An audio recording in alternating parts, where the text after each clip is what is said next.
Junior college अकोडीचे विद्यार्थी आज तुमच्या समोर संत एकनाथ महाराजांच्या जीवनातील काही उद्बोधक प्रसंग सादर करीत आहोत. महाराष्ट्राला संत परंपरेचा आज वारसा लाभला आहे. विविध धर्माचे अनेक संत होऊन गेले.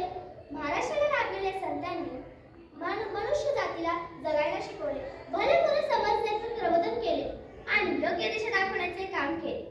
महाराष्ट्राला 58 संत लाभले असले तरी आपल्या वारकरी संप्रदायामध्ये 7 संतांची नावं ही टाळघोषात घेतली जातात. ती म्हणजे निवृत्ती ज्ञानदेव सोपान मुक्ताई एकनाथ नामदेव तुकाराम. या संतांनी महाराष्ट्रात भागवत धर्माची प्रथा घडवली आणि ती जोपासली देखील. त्यापैकी एक म्हणजे महान संत एकनाथ. देह शुद्ध करुणी भजनी भजावे आणि काचे ना आठवावे दोष गुण. साधने समाधी नको पाऊ पादी सर्व समबुद्धी करी मन. म्हणे जनादर घेई अनुताप सांडिका संकल्प एकनाथा. या उक्तीप्रमाणे संत एकनाथ महाराज आपल्याला अशी शिकवण देतात की या पृथ्वी तलावरती प्रत्येक जीव हा गुणदोषांसहित जगत असतो, परंतु समबुद्धीनेच आपण त्यावर मात करू शकतो. चला तर मग पाहूया संत एकनाथ महाराजांच्या जीवनातील काही उद्बोधक प्रसंग आणि सर्वप्रथम पात्रांची ओळख. नमस्कार, मी भुवनेश्वरी कांगोळे, निवेदिकेच्या भूमिकेत. नमस्कार, मी तनिष्का काशीद, संत एकनाथ महाराजांच्या भूमिकेत. नमस्कार, मी तनिष्का बिरादार, शिष्य केशवच्या भूमिकेत. नमस्कार, मी स्वराली पंडित, शिष्य गोपाळच्या भूमिकेत. नमस्कार, मी घनश्याम बांबरे, शास्त्रीजी याच्या भूमिकेत. नमस्कार, मी संस्कृती रहाळे, आई या भूमिकेत. नमस्कार, मी मीर चव्हाण, लहान मुलाच्या भूमिकेत. नमस्कार, मी गौरी कोलाटे, सखुबाई या गावकरीच्या भूमिकेत. नमस्कार, मी साईराज धनवडे, मी पंडिताच्या भूमिकेत. नमस्कार, मी पियुष अरसूळ, लहूच्या भूमिकेत. नमस्कार, मी प्रणव वाडकर, मी पंडिताच्या भूमिकेत. नमस्कार, मी श्लोक महेश कुंभार, मी सकाळ या भूमिकेत. आज आपण संत एकनाथ महाराजांच्या जीवनातील काही उद्बोधक प्रसंग पाहणार आहोत, जिथे दया, क्षमा आणि मानवता याचे यथार्थ दर्शन होते. चला तर मग पाहूया प्रसंग पहिला.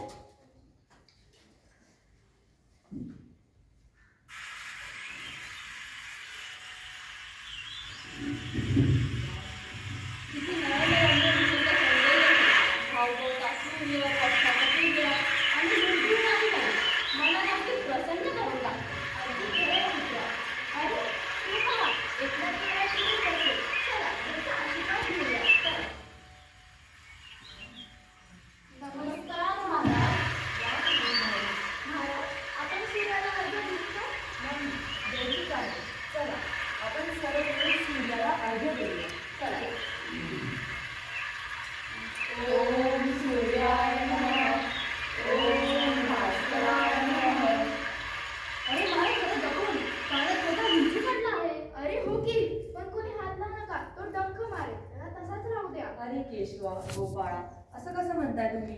प्रत्येक जीव हा ईश्वराचा, वाचवायला तर हवंच त्याला. अगं ग, काय झालं महाराज?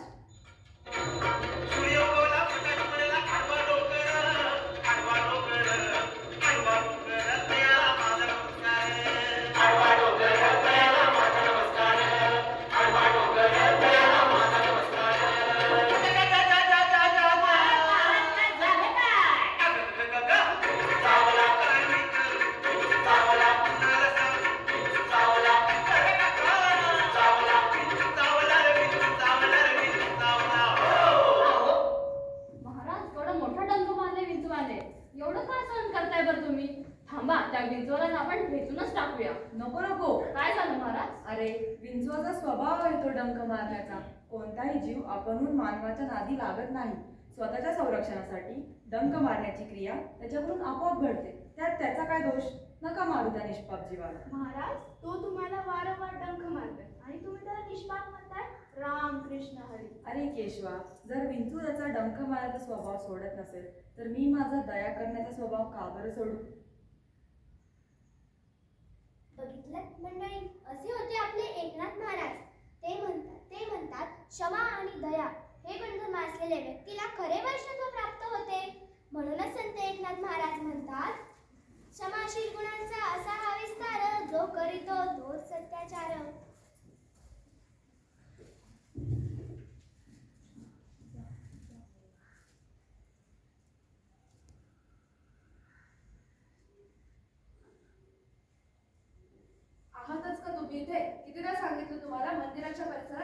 कुठेही जाऊ नका. तरी येतात का मंदिराचा परिसर भेटायला? शिव शिव शिव शिव. महाराज हे घ्या, देवासाठी नैवेद्य आहे. आलाच सखूबाई. तुमच्या नैवेद्याची मात्र देवाला कधीही प्रतीक्षा करू लागत नाही. यावर इकडे नैवेद्य समर्पयामी. देव तुमच्या सर्व मनोकामना पूर्ण करू. ए आई, मला ते खायचं आहे. मला ते दे ना, मला खूप भूक लागली आहे ग. अरे बाळा, हा निवेद देवासाठी असतो, असे येण्यासारखं हट्ट करू नये. अगं दे ना. अगं दगडाचा देव तो थोडीच खाणार आहे नैवेद्य. थांब, मीच मंदिरात जातो आणि नैवेद्य घेऊन येतो. अरे थांब थांब. अरे कोण आहे तिकडे? अरे कोण तू? कुठून आलास? तू तर त्या रामाचा मुलगा आहेस ना? तू हिंमतच कशी केली इथे येण्याची? इथे अस्पृश्यांना जागा नाही. चल बाहेर मुकाट. अरे बाळा उठ उठ, रडू नकोस. अहो पंडितजी, लहान मुलावर असं वागणं शोभतं का तुम्हाला? शोभतं का म्हणजे? महाराज हा अस्पृश्य जातीतला मुलगा आहे. हा जर मंदिरात आला तर मंदिरच अपवित्र होईल. अहो पंडितजी, देवाकडे कुठला आला अस्पृश्यतेचा नियम? कोणतीही जात नीच नाही, अस्पृश्य नाही. अस्पृश्य आहेत ते आपले विचार.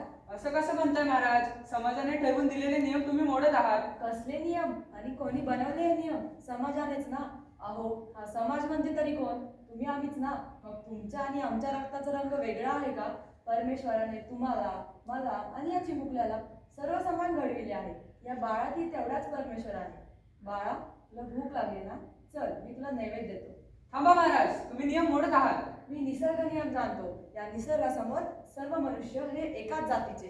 ना कोणी नीच, ना कोणी उच्च. या खोट्या नियमांपेक्षा माझ्यासाठी प्रेमाचा नियमच मोठा.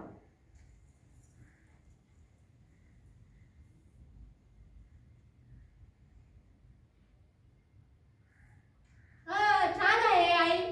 महाराज तुम्ही लय महान आहात. हा तुमचे ऋण कसे फेडूच हेच कळ. रामकृष्ण हरी. पाहिलत मंडळी, अशी होती आपल्या समाजाची एका काळची दयनीय अवस्था.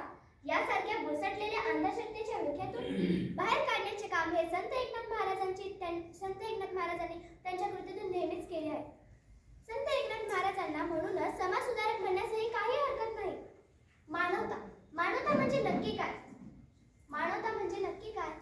मानवता म्हणजे एकमेकांप्रती निस्वार्थ प्रेम भावना.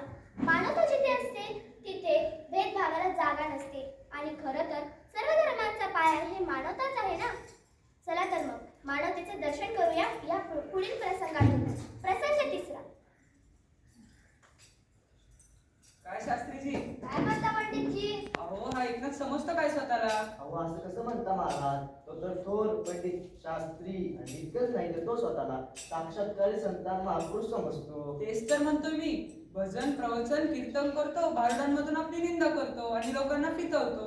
अहो पण त्याच्यात लोकांना पितवण्याची अक्कल तरी आहे ना.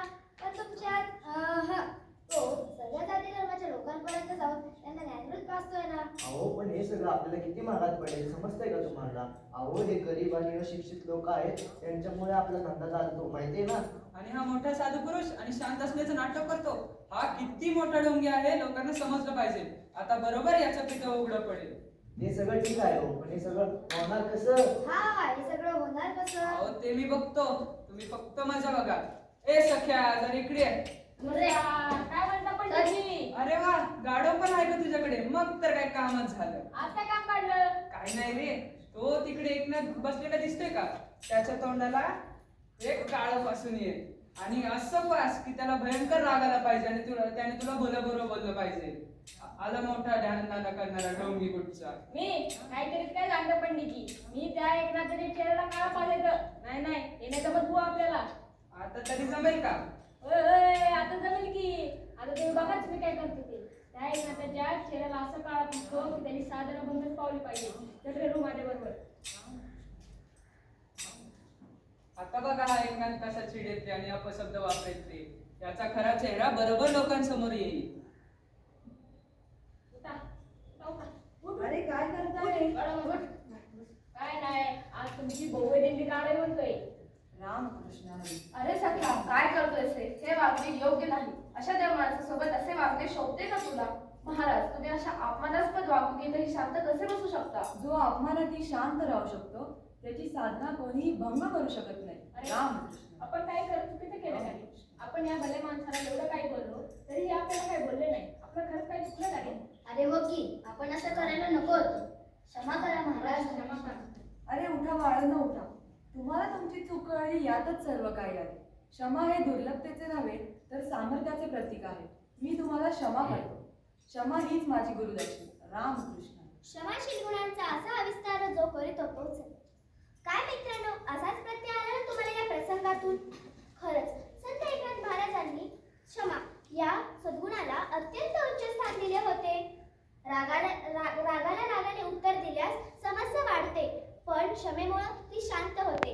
म्हणूनच इथे म्हणावेसे वाटते की जी व्यक्ती क्षमा, दया आणि मानवता या तिन्ही पायऱ्या चढून जातो त्या व्यक्तीला परमेश्वराचे दर्शन झाल्याशिवाय राहत नाही. पांडुरंग